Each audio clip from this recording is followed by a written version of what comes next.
जादुई केक का जादू। रिधिमा एक बहुत ही प्यारी बच्ची थी। रिधिमा के पिता किसान थे। वो ज्यादा अमीर नहीं थे। बावजूद इसके रिधिमा के माता पिता ने रिधिमा की हर ख्वाहिश पूरी करने की कोशिश में लगे रहते थे। उसी गांव में रानी नाम की एक लड़की रहती थी।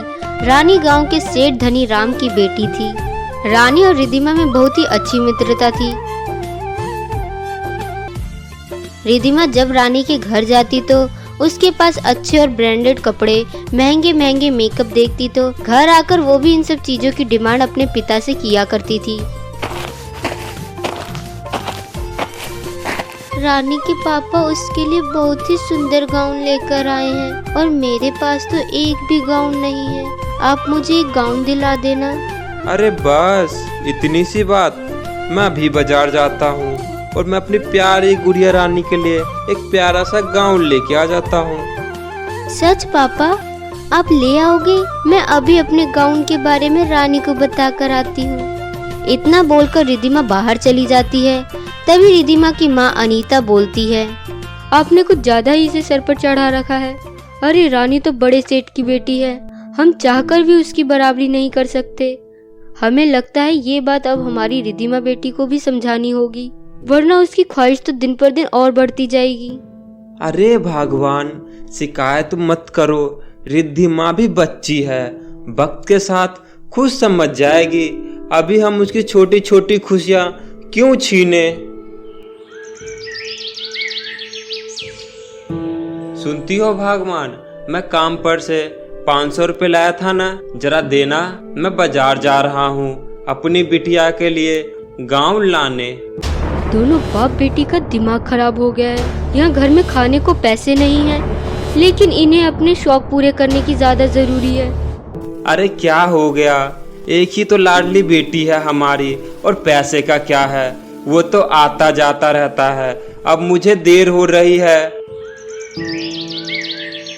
उसके पिता शाम को एक बहुत ही प्यारा सा गाउन लेकर रिधिमा को दे देते हैं। रिधिमा गाउन देखकर बहुत ही ज्यादा खुश हो जाती है और गाउन पहनकर रानी के पास जाती है। रानी देख, मैं कैसी लग रही हूँ? ये गाउन मेरे पापा लेकर आए हैं। ठीक है, लेकिन मेरे पास ज्यादा अच्छा गाउन है। मेरा गाउन सुपरमार्केट का है, वो भी पूरे 10,000 का। अच्छा, मैं तो भूल ही गई, मेरे पापा मेरे लिए नई सैंडल लेकर आए हैं। वाओ रानी, ये तो बहुत ही सुंदर है। मुझे भी सैंडल पहनकर चलने देगी ना? नहीं नहीं, मैं तुम्हें चलने नहीं दूंगी। ये सिर्फ मेरे लिए है। तुझे चलना है तो अपने पापा से बोलकर सैंडल ले ले। इतना बोलकर रानी सैंडल पहनकर चलने लगती है। रिधिमा दूर से देखने लगती है। घर आकर रिधिमा उदास मन से बैठी थी। तभी उसके पापा उससे बोलते हैं, क्या हो गया मेरी रानी बेटी को? गाउन नहीं पसंद आया? ऐसी बात नहीं है पापा, मुझे एक सैंडल चाहिए। क्या आप मुझे एक सैंडल दिला दोगे? तुम अब घर बेचकर सैंडल दिलाओ। अरे भगवान, शांत रहोगी क्या? इतने दिन से शांत थी मैं, लेकिन अब और नहीं। और पैसे नहीं देना, आपके लाड प्यार से बिगड़ गई। अरे वो बड़े सेठ की बेटी है, करोड़ों का कारोबार है उनका, और तेरा बाप किसान है। उसको देखकर उसकी बराबरी करना बंद कर दे। तुझे दिखाई नहीं देता हम कितनी मेहनत से दिन रात एक करके काम करते हैं, तब जाके रात को हमारे घर पर चूल्हा जलता है। तुम्हारी माँ बिल्कुल सही कह रही है बेटी। अब तुम बड़ी हो गई हो और दूसरे को देखकर ऐसे लालच नहीं करते। जो है तुम्हारे पास उसी में खुश रहो। रिधिमा अपने माता पिता की बात सुनकर घर के बाहर उदास होकर बैठ जाती है और दूर से रानी को सैंडल पहनकर चलते हुए देखती रहती है। ऐसे ही काफी दिन बीत जाते हैं। रानी से कुछ दिनों की छोटी थी रिधिमा, और दोनों का जन्मदिन एक ही महीने में आता था। रानी के माता पिता ने उसका जन्मदिन बहुत ही धूमधाम से मनाते थे। इस बार भी रानी के जन्मदिन का बहुत ही बढ़िया इंतजाम किया गया था। रिधिमा जब उसके घर गई तब उसने देखा कि रानी के घर उसके टेबल पर एक बहुत बड़ा चॉकलेट का केक रखा हुआ है। वो एकटक उस केक को निहारती रही। क्या हुआ? इतनी हैरानी से केक को देखे जा रही है। कुछ नहीं, बस ऐसे ही। केक बहुत बढ़िया है। होगा क्यों नहीं, आखिर मेरा जन्मदिन जो है और ये केक मुझे बहुत ही पसंद है, इसलिए मैं ये केक किसी को नहीं दूंगी।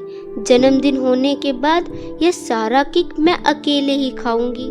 चल तुझे थोड़ा टेस्ट करने के लिए दे दूंगी। आखिर तूने इतना महंगा और इतना बड़ा केक कभी खाया भी नहीं होगा। बर्थडे खत्म हो जाने के बाद रिद्धिमा अपने घर आ जाती है और अपनी माँ से कहती है, माँ 2 दिन बाद मेरा भी जन्मदिन आने वाला है और मुझे भी मेरे जन्मदिन पर चॉकलेट केक ही चाहिए। माँ देखो और मना मत करना, मैंने बहुत दिनों से आप लोगों से किसी भी चीज की कोई डिमांड नहीं की, तो इस बार आपको मेरी यह बात माननी ही होगी।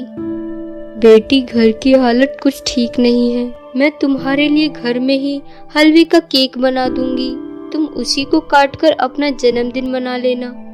नहीं माँ, चॉकलेट केक के बिना जन्मदिन नहीं मनाऊंगी। कभी भी मेरी कोई बात नहीं मानती हो, मैं आपसे कभी बात नहीं करूंगी।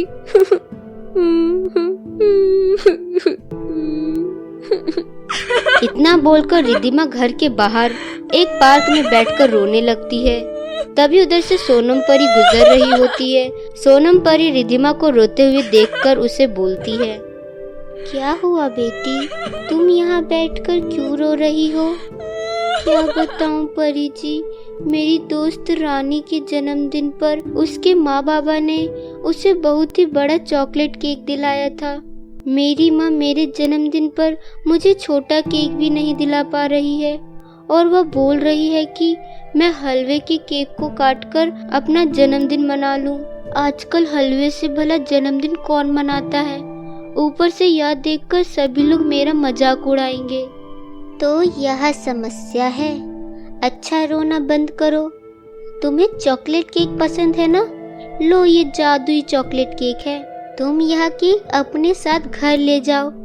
यह केक कभी खत्म नहीं होगा। और हाँ, इसको तुम अकेले मत खाना, इसे मिल बांट कर खाना। खाकर सब तुम्हें दुआ देंगे और वह सच हो जाएगा।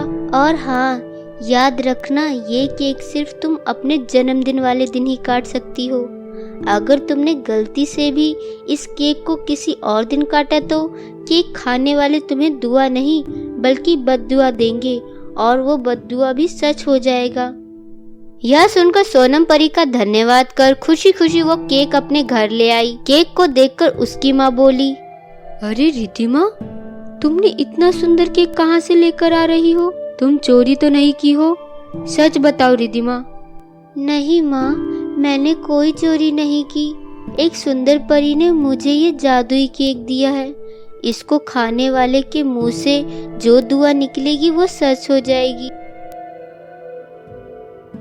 रिद्धिमा ने अपने जन्मदिन पर खुशी खुशी केक काटा और केक काटकर सबसे पहले अपनी माँ को खाने को दिया। केक खाकर उसकी माँ बोली, सदा खुश रहो मेरी बेटी और जल्द ही तुम्हें एक बहुत ही सुंदर सैंडल भी मिल जाए। उसकी माँ के इतना कहते ही वहाँ पर चमचमाती हुई एक सैंडल प्रकट हो जाती है। यह देखकर रिद्धिमा खुशी से झूम उठती है। वह सैंडल लेकर रानी के पास जाती है। रानी चलो सैंडल पहनकर रेस लगाते हैं, देखते हैं कौन जीतता है। अरे रिद्धिमा, तुम्हारी सैंडल तो बहुत अच्छी है। आखिर इतनी अच्छी और महंगी सैंडल तुम्हारे पास कहाँ से आई? तुम्हारे माँ बाबा तो बहुत ही गरीब है ना? अरे रानी, अच्छा होता तुम मेरे जन्मदिन में आती तो शायद अपनी आंखों से देख लेती मैंने जादुई केक से जन्मदिन मनाया। क्या? अरे बुद्धू, मेरे पास जादुई केक है।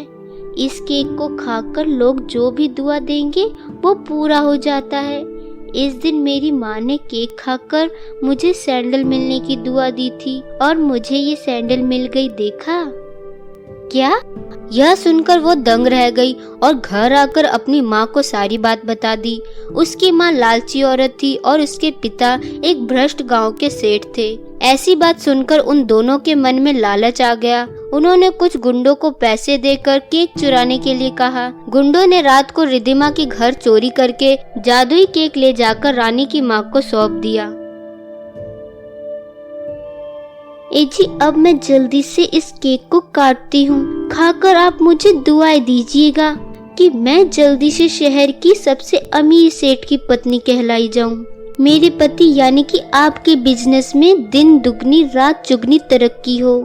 रानी के परिवार वालों को यह पता नहीं था कि केक सिर्फ अपने जन्मदिन वाले दिन ही काटने से दुआ सच होती है, बाकी दिन दुआ का उल्टा मिलता है। तभी केक काटकर रानी की माँ अपने पति को खिलाती है।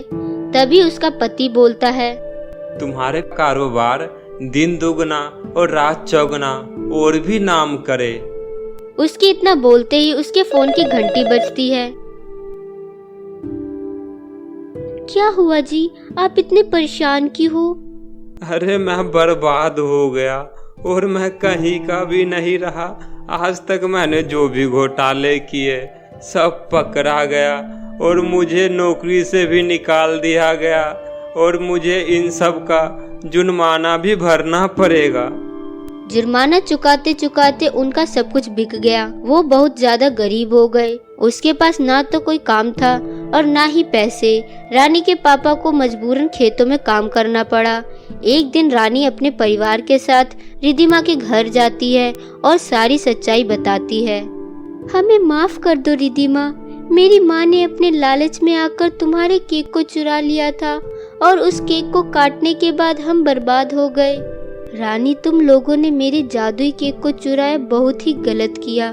शायद तुम्हें यह नहीं पता था कि उस केक को सिर्फ अपने जन्मदिन पर ही काटना होता है। दूसरे दिन काटने से दुआ का उल्टा बद्दुआ मिलता है। अब तुम्हें यह पूरा साल गरीबी में बिताना पड़ेगा। अब मैं अगले साल ही जन्मदिन पर केक से बोलकर तुम्हें फिर से पहले की तरह बना सकती हूँ।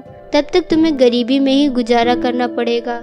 यह सुनकर सभी को अपनी गलती का एहसास होता है। उन्हें समझ आ जाता है कि चुराई गई चीजों से कभी फायदा नहीं बल्कि नुकसान ही होता है। तो मेरे प्यारे दोस्तों, कैसी लगी आपको मेरी ये कहानी? मुझे कमेंट करके जरूर बताएं और इसे अपने दोस्तों के साथ भी शेयर करें। और हाँ दोस्तों, अगर आपने अब तक मेरे चैनल को सब्सक्राइब नहीं किया है तो प्लीज जल्दी से नीचे लाल बटन दबाकर अभी सब्सक्राइब कर ले। तो मिलती हूँ आपसे फिर किसी नई कहानी के साथ। तब तक के लिए आप अपना ध्यान रखें।